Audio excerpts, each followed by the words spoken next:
everybody stand to pledge allegiance to the flag? I pledge allegiance to the flag of the United States of America and to the republic for which it stands, one nation, under God, indivisible, with liberty and justice for all. Thank you. We just have one moment of silence for all our members that have passed away in the last year. So, a moment of silence, please.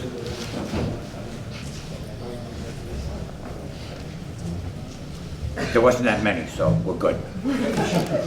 All right. John's going to do we have to do our financials every month. So, John, would you please do the financials? Okay, I'll start with the bad news. We're running bad news. Come on, John. We're running about an $8,000 deficit. The good news is we have cash to cover that. Major portion of it is we put heat down in the flea market. That was about $5,000. Trying to see what else.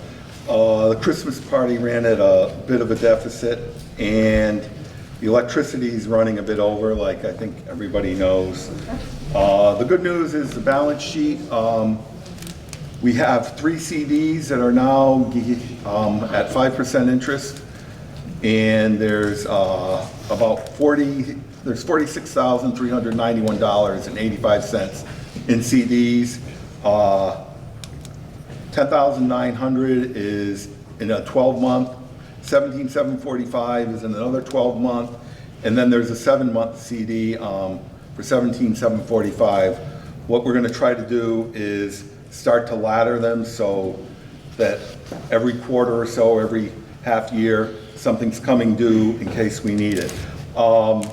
We have in our operations and savings account, we have about $14,400 in our artifact account, and we currently have $3,415 in our operations account.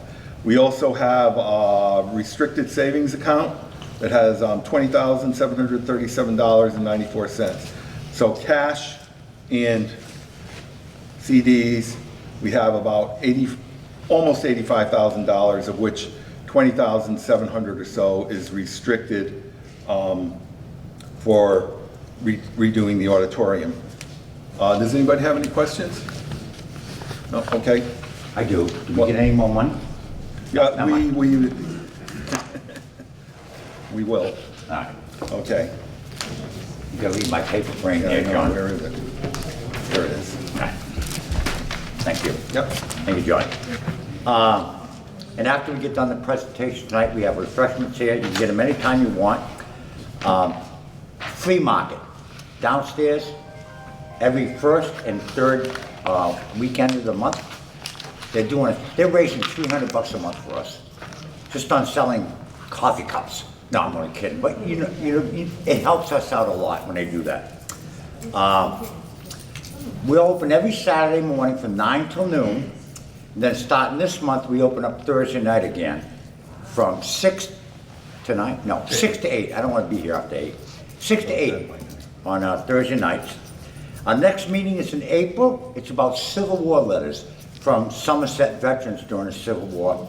And John's going to be doing a presentation on that. And then the month after that is Kelly's doing. Does anybody remember the old Somerset Playhouse? Yes. Yeah. You're showing your age. Tallulah Bank has. So Kelly Chaffee is going to be doing the presentation on the Playhouse. We have all the playbills, all that stuff for all the famous actresses and actors that came to Somerset at the time. John, you're back up again. Back up here. Okay. I just wanted to fill you in with a couple things that have gone on. In the fall, the Massachusetts roving archivist came to look through our document room. He produced a 49-page report on recommendations as to how to preserve and catalog our items. One of his recommendations was getting a software program. He mentioned Past Perfect. If you join the American Association of State and Local History, you get a discount on Past Perfect, which is actually more than it costs to belong to the American Society of State and Local History. So we joined that. We have obtained the Past Perfect software. We're currently working on cataloging items. There's 290 items cataloged so far. We'll be cataloging throughout this year and hopefully Next year and the by year this after. time next, until after I'm dead probably. But we're hoping to have enough by next year at this time where we can put it online where people can go on their computer and say, I live on Main Street. I wonder if they have any photos of my house. They can go on and say, yes, they do, I'm gonna come visit them. So that's one of our goals. Also, we are currently, Chris Duart and I are gonna begin working on getting a website up and running, which will be nice to have in the next year when we put that up. Also, one of the things the American Society of Local State History talked about was something called the STEPS program. And that is a workbook that goes through 6 items of museum, I guess, administration or management. You have a level basic, good, and better. We are starting to form a committee on the mission, vision, and governance. I know that Rick is on that. I believe Chris Duart is. If anybody here is interested, I'd love to have we'd love to have a member or two involved. And if you're interested in that, contact me and we'll set things up. I think we've taken enough time. It's time for the reason you're all here. But I think most people know Rick, but if you don't, this is Rick Shane. He'll be talking about Shirley Mae France and her attempt to swim the English Channel. First and foremost, I would like to thank Donnie Sutters, who is the son of Shirley Mae France. Over there, the guy that looks like he's got a British hat on. Let's see, who's that? Let's see him. And there's Kayla, who looks like the grandmother. That's Shirley Mae's granddaughter. But first of all, I don't know if you can all see the sign up here. And Suzanne's going to read a letter because she read the letter in a movie. But although we may not actually succeed, the fight can be so grand, the results are unimportant. And I always go back to this, right? Can you imagine being a kid in Somerset, 16 years old? 16, right? And then basically, all right, I'm going to relate it to the Olympics. You come in second place and you get a silver medal. Are you a loser? No friggin' way. And I think that's how they looked at it back in 1949. Shirley Mae did not make it the first attempt. She swam 33 miles, this way, that, I mean, you can't swim across, you can't beat the current. So you gotta swim a W all the way across. She swam 33 miles. She's 7 miles from shore, and the father said, that's it, you're out of the water, right? She screamed, don't take, and there's pictures here, and I'm gonna take you, we're all gonna get up and I'm gonna give you a tour of all the pictures, all 480 of them, no. But, He's not kidding. no, to me, it's such a remarkable story. A 16-year-old kid, and the whole, World War II ended, right? And I think America at that time was looking for heroes. I mean, they really were, looking for somebody to look up to, right? We need heroes. And if you look at that wall over there, you and Frank Sinatra, Ted Williams, all Shirley Mae, hi. Hope you make it, hope you do this. She was, how do I want to say it? Andy Warhol, 15 minutes, that summer in 1949, she was known all over the globe. In fact, there's a guy who passed away a bunch of years ago from here. And he was in the Army, and he was out in Washington State. And they go, where you from? He goes, Somerset. He goes, Donnie, you remember the guy, right? He goes, where you from? Somerset. Do you know Shirley Mae France? Yeah, I dated her, right? Right?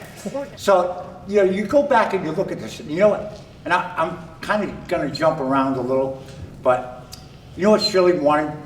just to be home. She wanted to be a normal kid.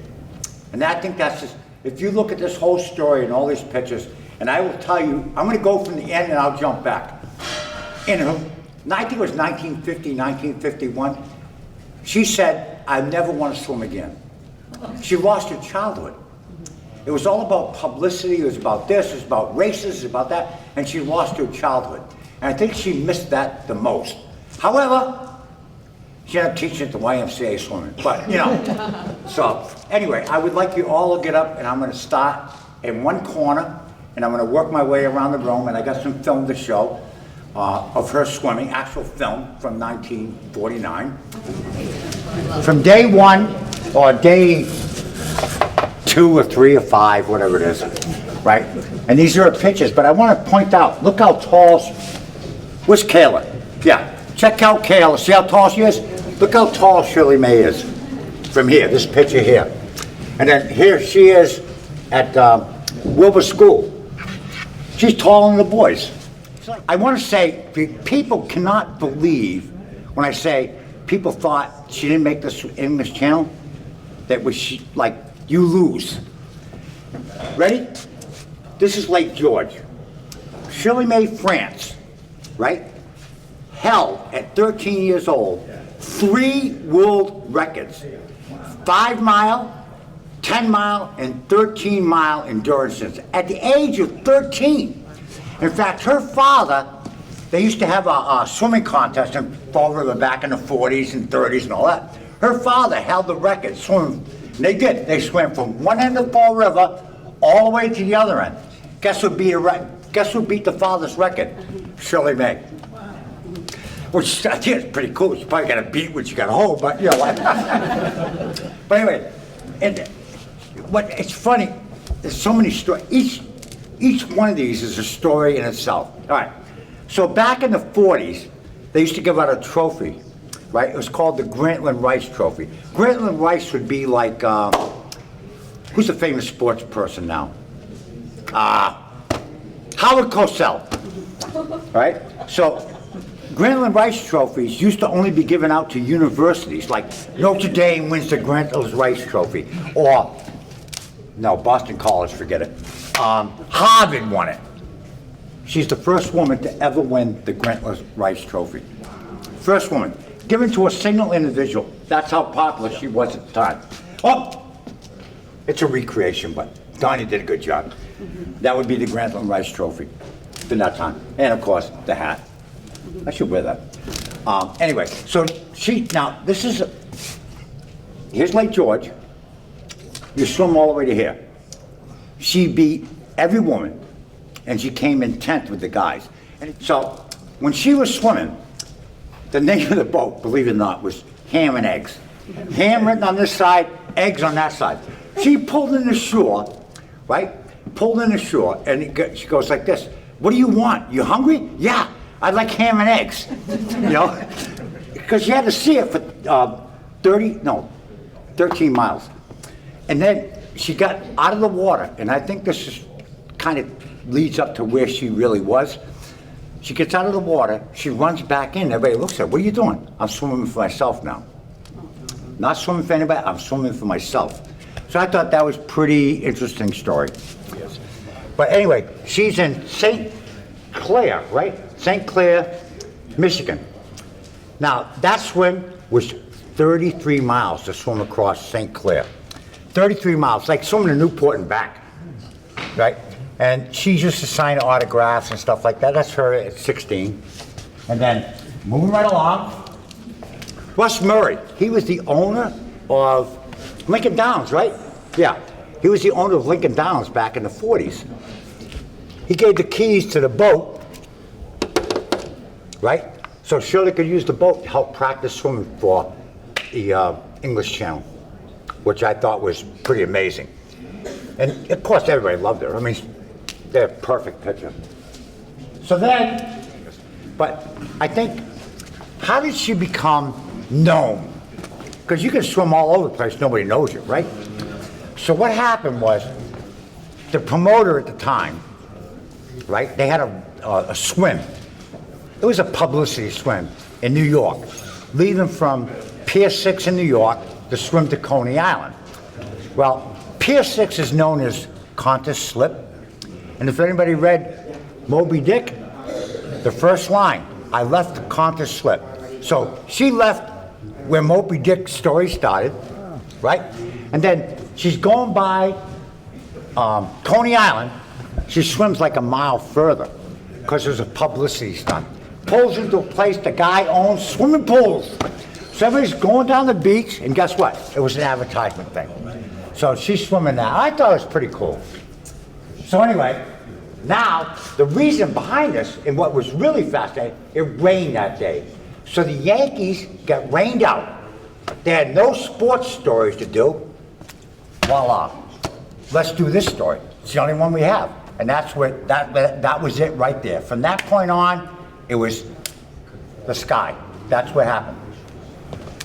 So anyway, this is the day before she left. She's leaving for England, and she's taking off on the New Amsterdam, the ship.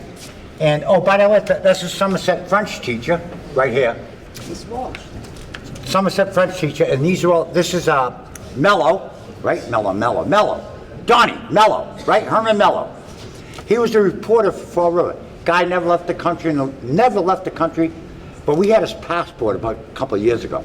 But anyway, he was the reporter, and then the coach at Somerset, Harold Badakian, he was her coach, and he taught basketball. Oh, by the way, Shirley played basketball too. Anyway, she's traveling across, and she swam in the pool over there. They loved it, and she met with Schwartz. What the hell was his name? Famous writer on the boat going to Amsterdam. Now we're going to go over here. She arrives in London, over here, and of course I got to do all the press stuff, and they did a lot of pictures here. Oh, by the way, that's the camera. That's Shirley with the camera, right? Now, of course, a lot of things have to be funded. So Kingston Watch Company said, we're going to give you a watch to wear, but you need to show it. They'll give you $500 to show the watch, give you another $500 to do this. And in fact, there's one story where she's calling home to her mother, right? That'd be your great-grandmother, huh? Yeah, your great-grandmother, and they told her to hang up and do it again because she forgot to put the watch on. And these are the other swimmers that swam with her. Actually, this kid right here, Philip Man and Shirley became good friends over there. And when he swam the English, he actually made it. It was second time. He made it, and she rooted him on the whole time. Come on, you can do it, you can do it, you can do it. So she's a real sport about it. This lady here is Brenda Helzer. She won the Olympics, gold medal, right, in 1948. And she's in Dover with Shirley Mae France to do a swim together. And Shirley Mae could not be in the Olympics because the age was 18 to be in the Olympics. She couldn't be in the Olympics at 17. Yeah, she held 4 world records at the time. So her birthday, she turned 17. She wanted to swim the English Channel by 16.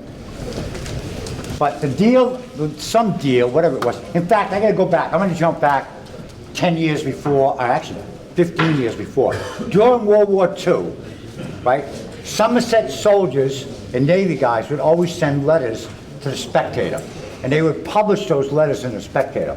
Well, anyway, Shirley Mae used to write a letter to the Spectator of her findings of what was going on all the time. By the way, that's her bathing suit right there. She'd go to Brayton Point and she would swim to Common Fence Point.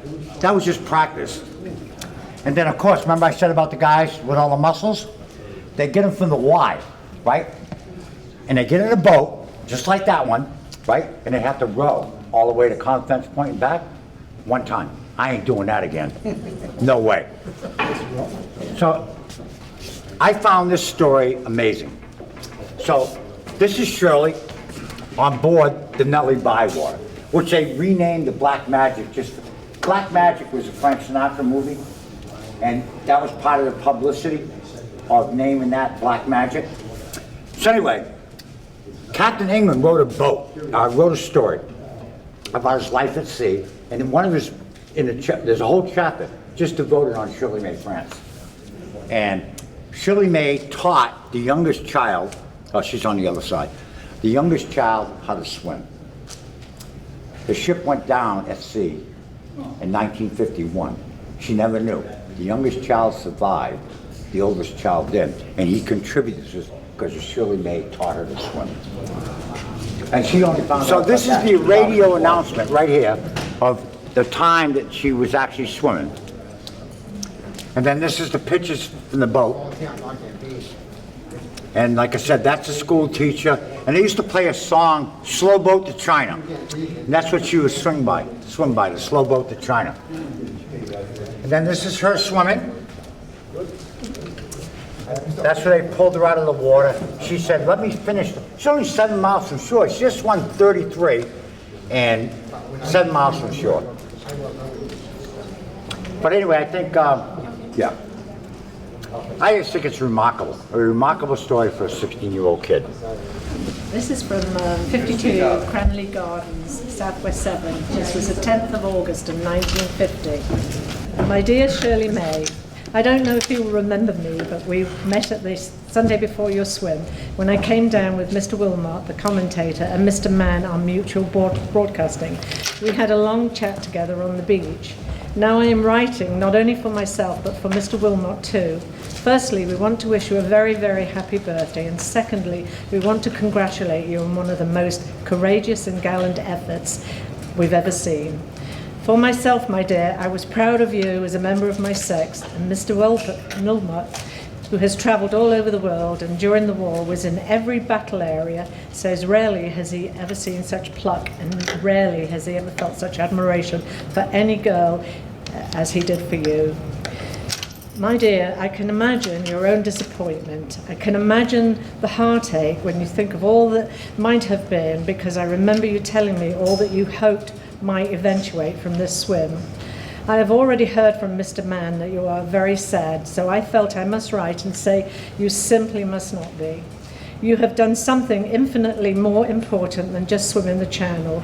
You fought such a magnificent fight, and you've proved you have courage of the first order. And no matter what you do in life, you will always show that courage. As you know, the press and I, and radio people, have a reputation of being a hard-bitten lot, but never have I seen so many genuinely respect anyone as all those press people in the various boats respected you. You may have noticed much trotting to and fro, getting your chicken salad sandwiches and much like. I've certainly never seen such interest in all my long association with them. Rather than feeling embarrassed or any shame about not making the other shore, you should feel great pride that you had this effect on people, and people are extraordinary hard to affect too. Your family in your hometown should be very proud of you. I did a broadcast today which went not to America but to Australia and the islands, telling the story. I said then, and I meant very sincerely, that although you did not actually get there, your fight was so grand and the result was important. Now you may say all of this sounds all right, but what about my dream of putting my brother and sister through college? What about the help I could have given my family? What heights might I have reached? To that I can only quote Mr. Shakespeare, who once said, "There is destiny that shapes our lives and ends, and rough hue as to when we will." It was not meant to be, and I feel that anyway at times we are inclined to judge all things a little too much from the material point of view. With the world situation as it is, even if you had swam the channel, there's no guarantee that you would have got any contracts. And though the prospects did look good, and keeps fading out. And you can't even tell whether you had been able to give your family and yourself all the good things that money could buy, but you would have given them happiness with them. You've proved you have something more important than any of those things. You have courage, and my dear, if you display the courage you showed during the swim through the rest of your life, you will make it, you would make something really worthwhile of your life. And no matter how depressed you feel during these next few weeks, or I would rather say no matter how tempted you may be to be depressed, don't forget these things. I do hope you don't mind me writing to you like this, but when one sees a really great effort, one must salute it. Very good luck, my dear. Don't be depressed, because believe me, you have no cause for depression, but only cause for great pride. Sincerely, Teresa Denny. It's a bit difficult.